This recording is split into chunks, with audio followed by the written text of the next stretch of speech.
Thanks for the call this morning about the car. So here is the 79 6.9. It's Australian car, local car, second owner. We bought this off a very eminent winery owner, well known in West Australia. Probably about 2007 as a bit of a wreck, and then it underwent about a 5-6 year restoration, something Dad and I have done a bit of over the years for all the Mercs that we've had. The paint was done to pretty darn high standards by one of the very prominent restoration shops in WA. Dad literally just had the tyres replaced because the old XWX factory limited runs were old and cracking, so these are correct 215/70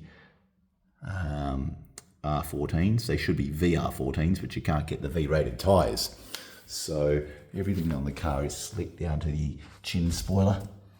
This was a new purchase. You can't get them anymore. We bought the last 2 or 3 from Mercedes many years ago. When it was restored, all the trim was done. The grills you could still get at the time, the strips, new glass, even the new bonnet badges. You can't buy this stuff anymore. All these trims were new, and actually I noticed this the other day. Dad, as he's getting a bit older, has nicked that one off. I'll fix that up, but they were all brand new and unmarked. All this chrome was new. You could still get it. As I said on the phone, this is a brand new piece of rear glass, which was about 2 or 3 grand at the time. It's the correct type, which probably won't show, but it's 2 pieces pressed together with the demisters in the middle. The boot chrome was new, the handles. We've got the rubber suspension box in here that you cannot find for love or money. 6.9, you will not find these emergency blocks which came with every car. I don't know why everybody loses them, but if the car loses hydraulic power, you need to put them in there to keep it up. Everything that should be there is there. Dad, as he gets a bit older, came a little less particular. There, for example, is a brand new XWX, which probably don't want to drive on, but he did buy 5 reproduction ones when they came out, 10-15 years ago. And you can see there the last 2 digits, 2009. So that's 16 years old, that tyre, but it's brand new. They were the tyres on the car when they first came out. It's got a correct Hirschman aerial, which functions very nicely. I did change, the car GAHH, GAR leather, GAR carpet. I think it was GAR leather roof liner. It's all factory equivalent. It is not factory original, but these are some of the more reputable companies globally that make this stuff. So the leather looks great. I wrecked a number of 116s to get the best trim panels out. All the elastic straps for the parcel shelves on the back were done. Same stuff, the leather's all good. We had the wood redone by the French wood polisher. That was a new gear shifter from Mercedes. Not as soft as the original ones now, but they're all buggered up, the originals. The dash was recapped. It is unmarked. The key turns the barrel first time. Dad's had a number of keys cut for it.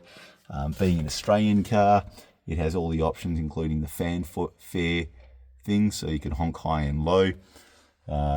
Basics for a nice 116 include new electric window switches. I think it had the black plastic Becker in to start with. I can't even remember, but I just put a simple Alpine in there for Dad at the time. It's on the 14-inch alloys. On my one I put the 15s, but they've been repainted. Lifting that one up, you can see originally imported into Sydney. I did a production run. I had the emission stickers remade because you can't get them, particularly for Australian cars with the ADR. So just looks proper. The cars are hydraulically run on their suspension. The accumulators on these cars, there's 5 of them, little bellows here. There should be two hidden in there. You can see, apologies, there's one in there, and there's another one there, and then they're balanced throughout the car, one on the other side, one at the back. They go hard after about 7 years, but you should be able to tell by pushing on the boot, the car just dampens like that. And so it doesn't bounce around like a trampoline. These ones are fine. I've driven the car for the first time in a while today. It was beautiful. Right-hand drive washer bottles are no longer available. They're impossible to find. You know, we had the air filter housing powder coated. The engine was built bottom up from one of Perth's more eminent aftermarket Mercedes mechanics, a German gentleman who retired a few years ago. He grew up training on these cars, so the engine is strong on this. It's great. It put European pistons and new rings in there, and all the seals were done. It's dry sump oil lubrication. It doesn't go straight into the engine. It just comes off into a dry sump down the bottom. That's how they fit the big engine in there.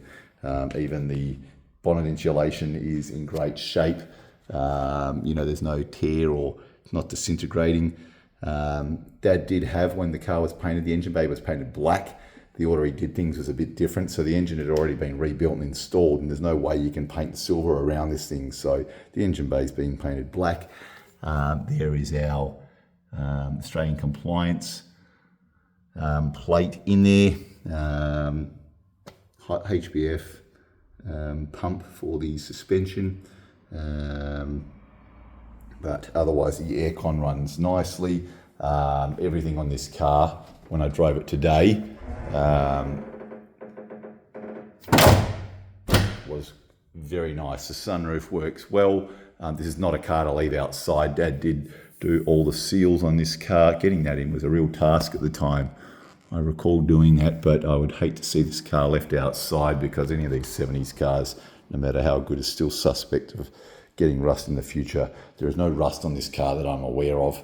If there is, genuinely, it's hidden in there. But yeah, solid 6.9. If you can find a nicer one, you've done very well, and you should be paying a lot more than the requested price for the car, because these are very hard to find.